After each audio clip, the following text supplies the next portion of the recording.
صاحب کے بارگاہ میں یہ سوال ہے کہ کیا نبی علیہ الصلوۃ والسلام کے والدین جنتی ہے اور وہ مسلمان؟ شرعی رہنمائی فرما دیجیے۔ السلام علیکم ورحمۃ اللہ وبرکاتہ۔ وعلیکم السلام ورحمۃ اللہ وبرکاتہ۔ نبی کریم علیہ الصلوۃ والسلام کے والدین کریمین جنتی ہیں؟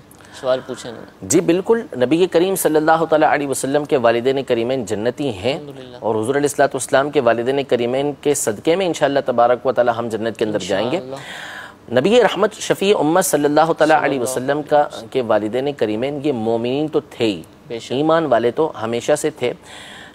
نبی کریم صلی اللہ تعالیٰ علیہ وسلم کے اظہار نبوت سے پہلے چونکہ دونوں کا انتقال ہو گیا تھا، والد صاحب تو اسی وقت انتقال فرما گئے تھے جب نبی کریم صلی اللہ تعالیٰ علیہ وآلہ وسلم اپنی والدہ کے ابھی بطن اقدس کے اندر ہی موجود تھے، پیدائش سے پہلے ہی انتقال ہو گیا، اور والدہ کا 6 سال کی عمر میں انتقال ہو گیا تھا، اور نبی کریم صلی اللہ علیہ وسلم نے 40 سال کی عمر میں اظہار نبوت فرمایا تھا۔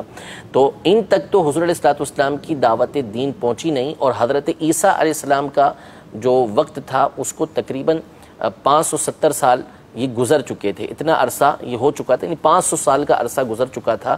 اس درمیان میں کوئی نبی تو آیا نہیں تھا، تو اس درمیان میں جو ایک تعداد ہے وہ موحد تھی، یعنی توحید پر تھی، دین فطرت پر تھی، انہوں نے کبھی بتوں کی عبادت نہیں کی، وہ کسی نبی کی دعوت ان کو نہیں پہنچی، لیکن کسی بت پرستی کے اندر مبتلا نہیں ہوئے۔ تو نبی کریم صلی اللہ تعالیٰ علیہ وسلم کے جتنے آباء و اجداد ہیں وہ تمام کے تمام موحد تھے، یعنی وہ توحید پر تھے، اصل فطرت پر، اصل دین پر تھے، وہ بتوں کی عبادت کرنے والے نہیں تھے کہ جس کی بنیاد پر وہ کفر کے اندر جا پڑتے۔ اور اس پر بہت سارے دلائل احادیث طیبہ میں بھی موجود ہیں، تفسیر کی کتابوں میں بھی موجود ہیں۔ سورۃ الشعراء کے اندر اللہ تبارک و تعالیٰ ارشاد فرماتا ہے وَتَوَكَّلْ عَلَى الْعَزِيزِ الرَّحِيمِ الَّذِي يَرَاكَ حِينَ تَقُومُ وَتَقَلُّبَكَ فِي السَّاجِدِينَ۔ اے محبوب، اللہ رب العزت جو عزیز ہے یعنی غالب ہے اور رحیم ہے، اس پر توکل کیجئے۔ اللہ کون؟ کہ جو آپ کو دیکھتا ہے، الذی یراک حین تقوم، جب آپ اس کی بارگاہ میں کھڑے ہوتے ہیں، وتقلبک فی الساجدین، جو سجدہ کرنے والے ہیں ان میں آپ کا پلٹنا آپ کو وہ دیکھتا ہے۔ یہ پلٹنا کیا ہے، اس کی تفسیر کرتے ہوئے امام فخر الدین رازی رحمۃ اللہ تعالی فرماتے ہیں کہ حضور علیہ السلام کا نور اقدس جو ہے یہ ساجدین یعنی سجدہ کرنے والے، اللہ کی عبادت کرنے والے، ان سے ہوتا ہوا حضرت سیدنا عبداللہ رضی اللہ تعالیٰ عنہ تک پہنچا ہے، اور ان سے بی بی آمنہ رضی اللہ تعالیٰ عنہ تک پہنچا۔ ان تمام کو اللہ تبارک و تعالیٰ ساجدین فرماتا ہے، سجدہ کرنے والا، یعنی جو اللہ تبارک و تعالیٰ کی عبادت کرنے والے ہیں۔ نبی کریم صلی اللہ تعالیٰ علیہ وسلم خود ارشاد فرماتے ہیں، اچھا یہ تفسیر جو میں نے ذکر کی ہے امام فخر الدین رازی رحمۃ اللہ تعالیٰ علیہ نے ذکر کی، اور یہ تفسیر ابن عباس رضی اللہ تعالیٰ عنہما سے بھی مروی ہے۔ خود نبی کریم صلی اللہ تعالیٰ علیہ وسلم کا فرمان عالی شان ہے کہ میں ہمیشہ اسلاب طاہرہ سے، جو ارحام طاہرہ ہیں، طیبہ ہیں، ان میں منتقل ہوتا رہا ہوں۔ یعنی جو انسان ہوتا ہے اس کی جو اولاً ولادت کا جو جز ہوتا ہے جس کے ذریعے بچہ پیدا ہوتا ہے وہ باپ کی پیٹھ میں ہوتا ہے، پھر وہ وہاں سے ماں کے پیٹ میں جاتا ہے، ماں کے رحم کے اندر جاتا ہے۔ تو فرمایا کہ ہمیشہ باپوں کی جو پیٹھیں تھیں وہ بھی پاکیزہ رہیں، اور ماؤں کے جو پیٹ تھے وہ بھی ہمیشہ پاکیزہ رہے ہیں۔ تو اس طرح کی بہت ساری دلیلیں یہ موجود ہیں۔ رسول اللہ صلی اللہ علیہ وسلم خود فرماتے ہیں کہ اللہ تبارک و تعالیٰ نے ہمیشہ مجھے خیر القرون کے اندر رکھا، 2 گروہ بنائے تو ہر گروہ میں جو خیر والا تھا اللہ تبارک و تعالیٰ نے اس کے اندر مجھے رکھا ہے۔ تو خیر تو اسلام کے اندر ہی ہے، کفر کے اندر تو ہو ہی نہیں سکتی۔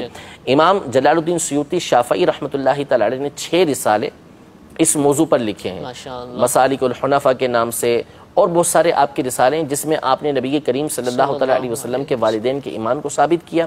شمول الاسلام کے نام سے سیدی اعلیٰ حضرت امام اہل سنت نے رسالہ لکھا جس میں تفصیل کے ساتھ آپ نے نبی کریم صلی اللہ تعالیٰ علیہ وسلم کے والدین کا مومن ہونا ثابت کیا۔ ان کا مومن ہونا تو مسئلہ ہی نہیں ہے کہ یہ ایمان پر تھے، اب رہا یہ کہ نبی کریم صلی اللہ علیہ وسلم کی امت میں ہے یا نہیں ہے۔ تو ایک حدیث مبارکہ جو اگرچہ سند کے اعتبار سے ضعیف ہے، لیکن چونکہ معاملہ فضیلت کا ہے تو اس حوالے سے علماء نے اس کو قبول کیا، اور ایک تعداد ہے علماء کی جس نے اس حدیث پاک کو ذکر کیا۔ علامہ سیوطی نے ذکر کیا، علامہ قسطلانی نے ذکر کیا، علامہ سہیلی نے ذکر کیا، ابن عساکر نے ذکر کیا، کئی محدثین نے اس حدیث پاک کو ذکر کیا کہ نبی کریم صلی اللہ تعالیٰ علیہ وسلم نے اپنے والدین کو زندہ کیا، حتیٰ آمنا بہ، حتیٰ کہ یہ دونوں نبی کریم صلی اللہ تعالیٰ علیہ وسلم پر ایمان لے کر آئے۔ تو یہ نبی کریم صلی اللہ تعالیٰ علیہ وسلم کی امت میں بھی داخل ہو گئے۔ اس وجہ سے نبی کریم صلی اللہ تعالیٰ علیہ وسلم نے ان کو زندہ کیا تھا تاکہ جو شرف اس امت کو حاصل ہونا ہے وہ آپ علیہ الصلوۃ والسلام کے والدین کریمین کو بھی حاصل ہو جائے۔ تو اس حوالے سے تفصیل پڑھنا چاہیں تو ایک کتاب امام اہل سنت کی شمول الاسلام کے نام سے ہے، بہت زبردست کتاب ہے جس میں اعلیٰ حضرت نے کئی دلائل کے ساتھ آقا علیہ الصلوۃ والسلام کے والدین کریمین کا جنتی ہونا، ان کا مومن ہونا یہ ثابت کیا ہے۔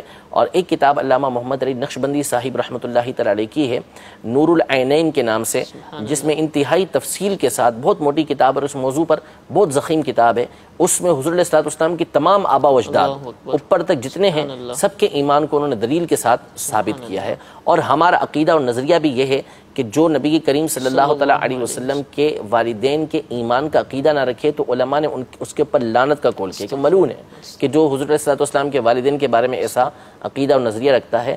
ہم آپ علیہ الصلوۃ والسلام کے والدین کو مومن مانتے ہیں، مومنوں کا سردار مانتے ہیں۔